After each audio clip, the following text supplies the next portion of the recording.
Hello and welcome to the latest Austin Data Labs webcast. Do you want butter with that?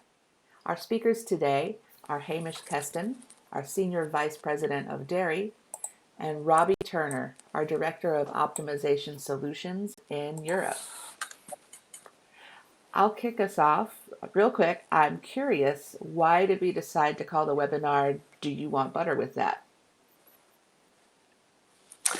Great question, Leslie, and thank you for having me. So with dairy, when we make one thing, we almost always get another. It's a dairy, raw milk is a combination of different proteins, lactose and fat. So these building blocks go together in a multitude of ways. And when we choose a product to make, we're often faced with remnants, with leftover parts of these building blocks that we can put somewhere else.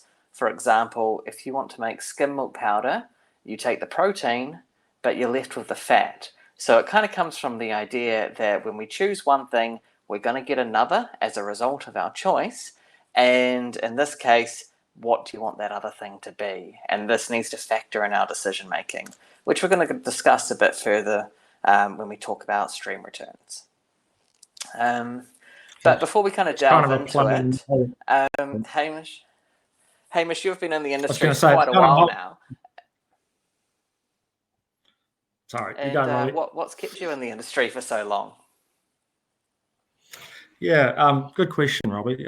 So the first thing is that attracted me to the industry was that it's milk's a very natural product, healthy product, and it's produced by hardworking farmers all around the world, and through being involved in the dairy industry, you can support those local farmers and those local industries. The other thing that makes it really interesting is that it's a core part of a lot of countries' kind of culture around food, and it's been something they've been consuming for thousands of years. It's an amazing, as you kind of outlined a little bit, it's an amazing base from which you can make a number of different products. So from infant formula to skim milk powder and whole milk powder and butter, through to sports nutrition products. So it's got a sort of a big range across the whole food spectrum that it's involved in, and that, like, the fact that you can make a variety of products and that you can't have butter without skim milk powder means that there's a lot of interesting trade-offs that you have to make. And yeah, one choice affects another. So there's a lot of interactions that kind of sit in there, and a lot of trade-offs you have to make. And the other aspect for me that makes an interesting product is that how it's traded internationally. So not only if you're in the dairy industry, you're not just in your local market and looking at your local market, you're probably exporting to half a dozen or maybe even hundreds of markets around the world. So that means there's always a lot of interesting dynamics going on. There's a lot of choices you need to make, and it's continually changing. So that's kind of why I guess I've been in it for so long. So Robbie, a question for you. Can you explain to everyone what we mean by stream return and why it's important sort of concept to understand if you're in dairy? Yeah, absolutely. So like I was saying before, when we get raw milk, we get these building blocks, and we can assemble these building blocks in a multitude of ways. If we make casein, we can get whey. If we make skim, we can get butter. And there's a whole lot of permutations and combinations to this. What we talk about when we talk about stream returns is for one particular combination of products, say if I choose to make skim and then with the fat I make butter, what is the value of doing that? And we want to understand this value so that we can do a like-for-like comparison to a different product stream. A product stream that may, say, be if I make caseinate, butter, and whey. So when we talk about stream returns, we're talking about putting in one bucket of milk, so to speak, one unit of milk, and then measuring how many units of each product we get out, which is what we call our yields, the corresponding costs of making those products, and of course the corresponding revenues we'll achieve. By then calculating that, we effectively can say, I have a bucket of milk. If I allocate this bucket of milk to skim and butter, I'll return X cents, X dollars, X pounds per litre. Or if I choose a different stream, I will get, Y dollars per litre input. And then that allows us to make a like-for-like comparison. It allows us to understand where's the best place to put our farmers' milk. It allows us to understand where capacity needs to be installed.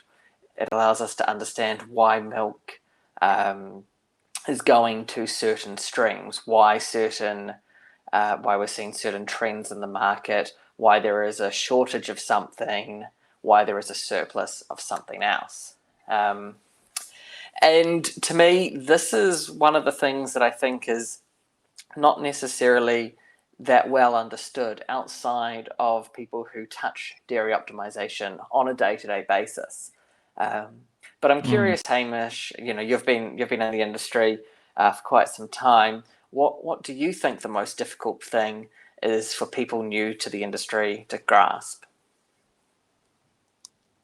Yeah, so there's a couple of things, and you've touched on one of them with stream returns. So it's that interrelated nature of products.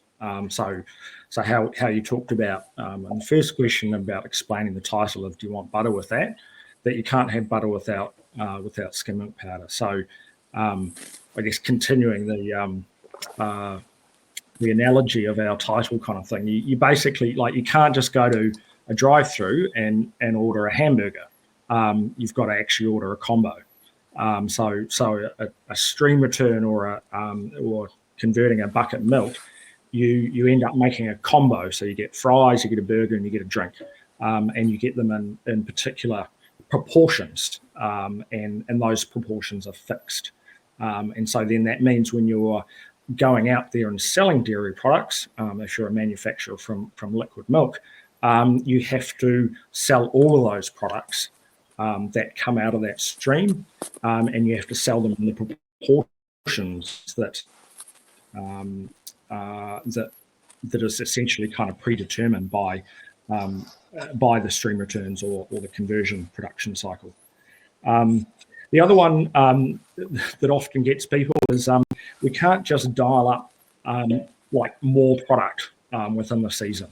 So like there's a lactation cycle that cows have. There's a growth curve in terms of milk. In terms of grass, or you've got to procure grain sort of ahead of time, and even longer term than that. You've got to procure cows. So to materially ramp up milk can take sort of up to two to 3 years. And that goes the same with products, and that if you're planning on making, 50,000 tonnes of butter in a year, you can't suddenly swing that around and make 100,000 tonnes, or it's very unlikely that you can do that degree of swing. So I remember cases where you'd have a sales team or a marketing team sort of coming in and really excited, and they say, oh, we can sell a whole heap more WPI. And so suddenly they're asking you to like double your production of it. And it's kind of like, well, in order to do that, we're going to have to materially sell more cheese too. So it's that there's lags in the system. You can't just go out and procure more milk within a season easily. And the other one is just, and I touched on it with the combo analogy, that you've got to sell all your products. So like people look at, say, WPI, and it might be selling for anywhere between sort of $8,000 and $15,000 US dollars a ton, depending on the which product. And you think, oh, I just want to sell lots of WPI. But there's lactose associated with that production. There's upstream cheese. So you've got to be able to sell all those products and find demand and homes for that. That kind of leads into, I guess, into our next one. Hopefully I haven't stolen your thunder here. But like I guess one of the things that I'd kind of sort of say to people, or have said to salespeople, is if you want whey, then you've got to go sell some cheese. So could you explain a little bit about what I mean when I sort of say that comment? Yeah, for sure. So one of the most common ways to manufacture whey, to create it, is as a byproduct of the cheese manufacturing process. The thing to understand here is the relative yield, so the relative output per unit of milk we put into the process of cheese versus whey is huge. Whey, loosely speaking, is not even it's about 6% of cheese output. If you're going to get 1 unit of cheese, you're going to get somewhere around, say 6% of WPC80. That is, sorry, not whey itself. Whey is a bit more, but nonetheless, something like WPC80 that or WPI that is quite sought after has really low yields when we compare it to cheese. So I remember way back when I first started in dairy, somebody, a very, very enthusiastic salesperson, was after 50,000 tons of WPC80, and they couldn't understand why we weren't allocating that. Demand was insatiable. This was back when the commodity price for WPC80 was up as high as 20,000 USD a ton. That kind of 2011, 2012 time. And what, we had to really work to understand and communicate to the sales teams is that in order to make that much WPC80, we needed to make, a huge amount, a monumental amount of cheese, an amount of cheese that was more than we were capable of producing in a year, an amount of cheese that was more than New Zealand produced an entire year. So this idea that there are limitations because of the relative, in this case, byproducts of what you're demanding. There are limitations in terms of the relative raw input, the relative milk required to make these things. And the biggest limitation is production capacity. You could have an insatiable amount of demand, but without without the capacity, the stainless steel capacity to make this, it's always going to go unfulfilled. And this this has massive follow-on effects. It has effects in terms of not just what is demand doing to the commodity itself, but what is demand doing to the pricing and the other commodities of the stream. And what I mean by that is if there's an insatiable appetite for WPC80, as there was way back in 2012, then you're going to make more cheese to fill that demand, to fill that whey demand. And then what do you do with that cheese? You're putting that cheese, additional cheese, into the market. That's going to have an impact, probably a negative impact on the cheese price, which then means that, that whey has to overcome an even higher hurdle to be attractive to the manufacturer. And that kind of gets us thinking about, how one commodity affects another and how those effects within a stream relate the attractability between streams. So it's an inter-stream relation and inter-stream relation as well. And that kind of gets us on to the idea, one of your favorites, Hamish, of, sort of what is your break-even cost and understanding that. So I think, if you wouldn't mind sort of talking a bit about that. Yeah, sure, Robbie. So, break-even costs, using that example of WPC80 and cheese. So, not necessarily agreeing that we're going to do an extra 50,000 tonnes away, but if we wanted to do incremental WPI because it was returning really well, the first thing we've got to do is we've got to kind of step back and say, well, what's the stream return for for cheese WPI at the moment, and then look at what that is like relative to the milk price or whatever products are, I guess, our next best alternative. And so then essentially what we could do in the case you're talking about is you've got a WPI price here, and then by looking at the break even on the cheese price relative to your milk cost, then you can see how much room you have to move. And so in kind of I guess a sort of more thinking about in terms of which markets you can then put that into. So you may have filled up all of your existing cheese demand, and so it may mean that you need to go into a new market where you might have to pay a duty on the way in, kind of thing. So by having that break-even cost, knowing your freight costs and your kind of build-up, you can then sort of say, okay, well, does it stack up? Can I find any markets where I can sell my cheese above that overall break-even cost for that bucket of milk? So that's kind of where it becomes really powerful. And also, if you're wanting to stimulate or sort of drive your sales team to go and hunt for more demand, if you can sort of say, here's your break-even price, or versus your cost of milk, then it gives them an idea of how much room they've got to move in order to negotiate with the customer and sell some additional cheese above the price of your next best alternative. So that's that kind of sums it up. Robbie, convergence is another topic.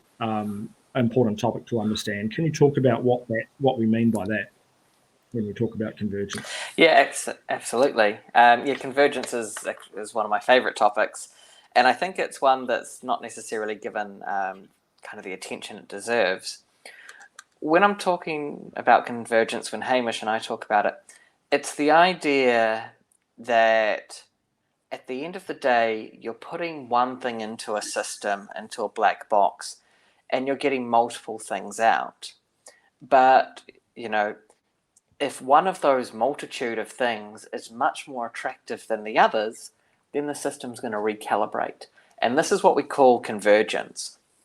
So under this example, if skim and butter is very attractive, if that product stream is paying twice what the cheese and whey product stream is, then providing there's capacity, milk is going to be rerouted from cheese and whey into skim and butter.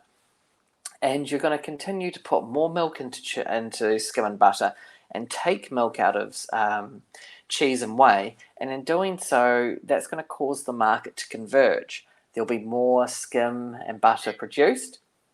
This will all need to be sold as a result of more supply, with no, holding demand constant. We'd expect price to fall. And at the simultaneously at the same time, in the cheese and whey stream, we're reducing supply. And if we, hold demand constant there, that's going to lift up the clearing price for that product stream. And what we effectively are having is we're reducing the price of one stream, increasing the price of another, and this will iteratively continue along the production horizon until we get to a point where, all of a sudden there's now too much skim and butter and there's not enough cheese and whey. And this then will cause us to reallocate milk away from skim and butter back into cheese and whey. And this is what the optimization teams at the big dairy firms are doing every single day. They're looking, where is the capacity? Where should the marginal milk go?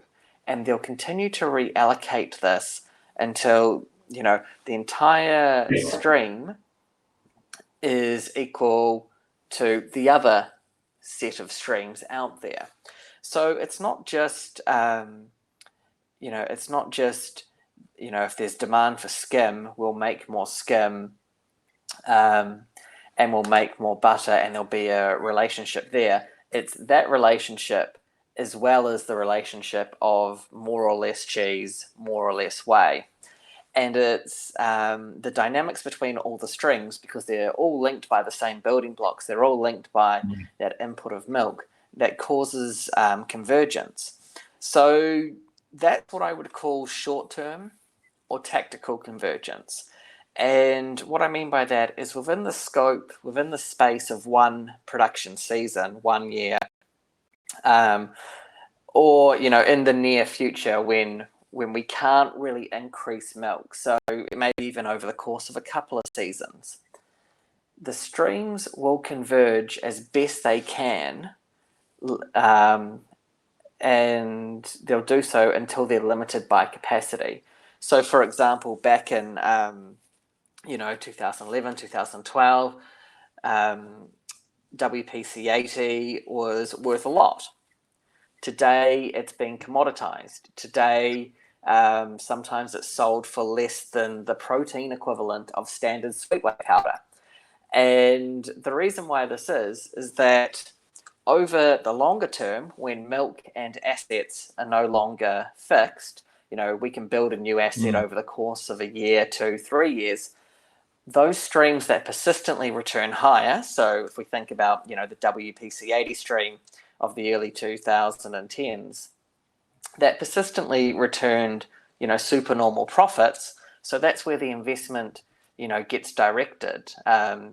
If I could build a cheese plant and a whey dryer in 2013, that was a much more interesting thing to do than building a skim dryer and a butter plant at that time.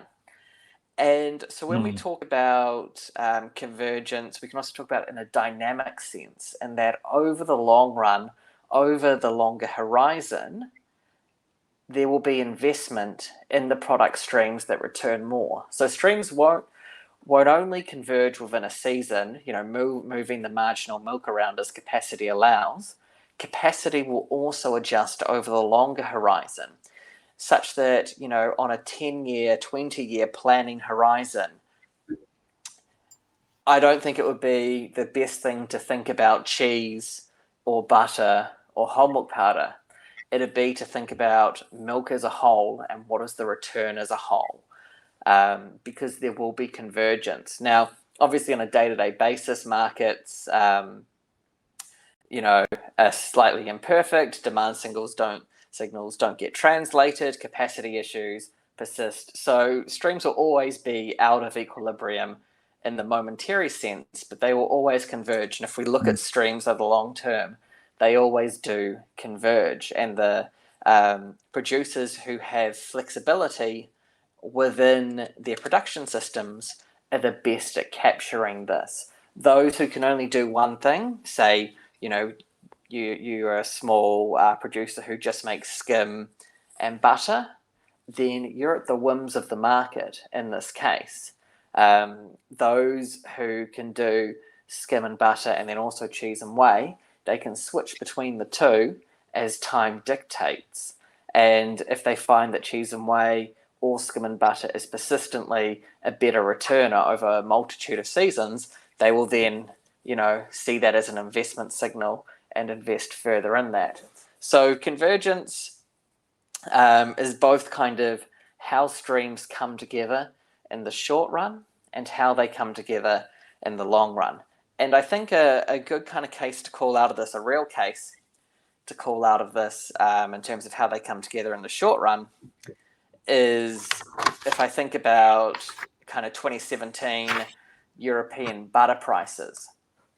For those who didn't live through that one, what happened was European butter basically broke through all-time highs and then almost on a daily basis was setting more and more all-time pricing records. Going over, something that prior to this was considered expensive at 4,000 euros a tonne, within the space of a few months was up at 7,000 euros a tonne. So this was quite an unusual piece of market geometry, and it had a lot of flow-on effects. The first being those who didn't have butter but needed it sort of panicked, as you would, and that only further fueled the price of butter. But there was also another secondary impact that I don't think got as much attention, but I thought was actually more interesting, and that was because butter was returning so much milk got diverted into it. Basically, all marginal capacity, all unfilled capacity was now filled overnight. This meant, though, that Europe was making a huge amount of skim, and there was already a lot of skim about the place. So what happened? Well, butter price is going up, but now there's all this extra skim that's got to be sold. So the skim price is now crashing. And because nobody wants the skim is crashing, butter needs to get over an even higher hurdle. So the butter price goes up even further. Again, that continues to drive raw milk into the stream, which means, again, there's more skim weighing it down. And it's this balancing act is what we kind of think about for convergence in the short term, in the tactical sense. So there's some really interesting examples, skim and butter in the short term, and then kind of WPC80 cheese is a good example of in the longer term.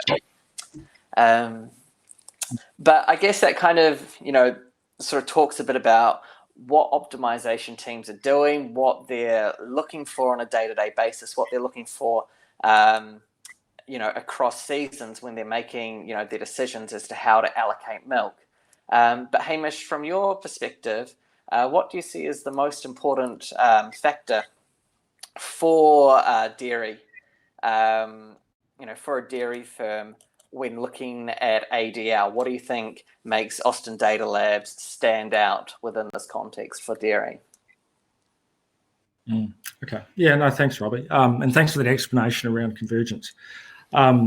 So there's a couple of things. So I think the first one, and hopefully you and I have demonstrated that during this this webinar, is that we understand dairy.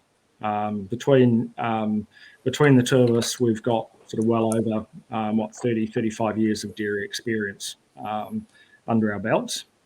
And what that means is that when Austin Data Labs comes in to help a dairy company improve its planning and optimization, there's no kind of dead time where you have to sort of explain to the new consultants on the block or the new team that's coming in what dairy is and how it works and what all the different products are and that you've got to look at it from bucket of milk.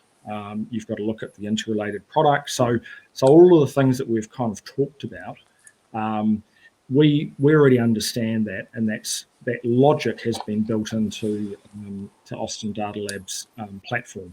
So it's there, kind of ready to go, and we talk the language of dairy companies.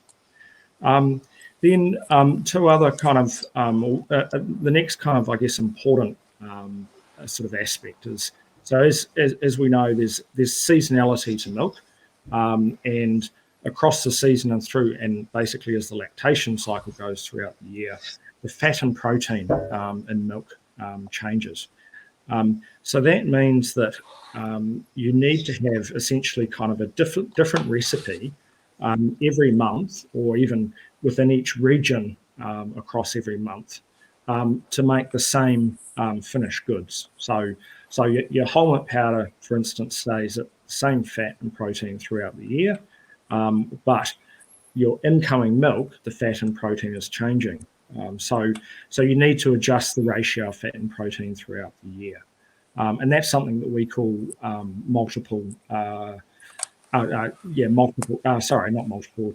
seasonal bills of material. Multiple alternate bombs is the concept that there's multiple ways. For instance, you can standardize whole milk powder. So you could standardize it using permeate, lactose, milk permeate powder, or buttermilk powder to standardize that. And so again, in order to do that, you need to have different recipes. A lot of other systems don't account for that. They basically don't have that logic built in. And then the final sort of pieces that we have built, basically the string return logic into the platform. And so when we're undertaking the optimization, we're correctly valuing and looking at the trade-offs between different products. So those would kind of be the three for me, being, you don't have to bring us up to speed.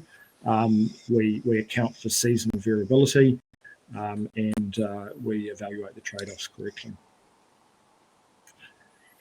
I've got one last question for you, Robbie, is there's a common sort of saying that sometimes you end up with the tail wagging the dog, that we talk about in planning and optimization.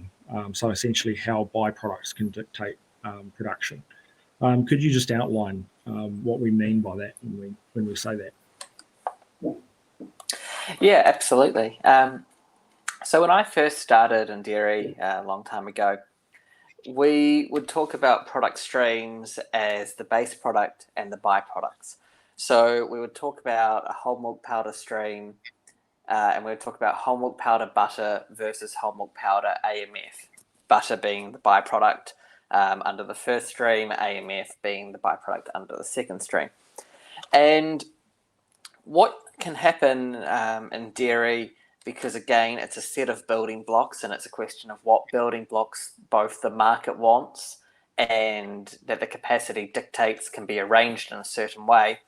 Because of these dynamics, you find sometimes the market wants the byproduct, if you will, the leftovers. So when I started, we used to talk about the skim butter stream. We made skim, and as a result, we had to make butter. Butter wasn't that interesting. It wasn't that attractive. Whereas, as I was talking about before, 2017, 2018, all of a sudden, it's all about butter. It becomes, instead of the skim butter stream, it's now some people who entered the industry at that time refer to it as the butter skim stream. In this case, what I would call the tail wagging the dog, although I guess what they would argue, from my perspective, the skim is now the tail. And this kind of idea is, although we talk about byproducts in dairy, whey is a byproduct of cheese, butter is a byproduct of skim, there actually is no byproducts. They all can exert influence as and when the market dictates. We saw that WPI, in my opinion, WPI, WPC80 10 years ago, they are responsible for a lot of the cheese capacity that's on the ground today because people were chasing that stream. Even though, like we said, what WPI yields, WPC80 yields are kind of 5%, 6%, 7% of that of cheese, but yet they were driving the investment, which correspondingly meant there had to be investment in cheese to a certain extent. So tail wagging the dog is kind of acknowledging that although, you put raw milk into the system and you get a lot of one product and you get bits and pieces of others, those others can be just as influential, if not more, depending on the timing. That's fantastic. Yep. Thank you, Robbie and Hamish. The half hour has flown by. And I want to thank you from logging in from New Zealand and London and me from the West Coast of the United States to help everyone today. If someone wants to contact you, what's the best way to do that? On our website, we have the Meet the Team page, and through there you can find both bios on Hamish and myself, as well as our contact details and the generic contact details for Austin Data Labs. Fantastic. Thanks, everyone, for coming today, and thank you, Hamish and Robbie. We'll see you next time.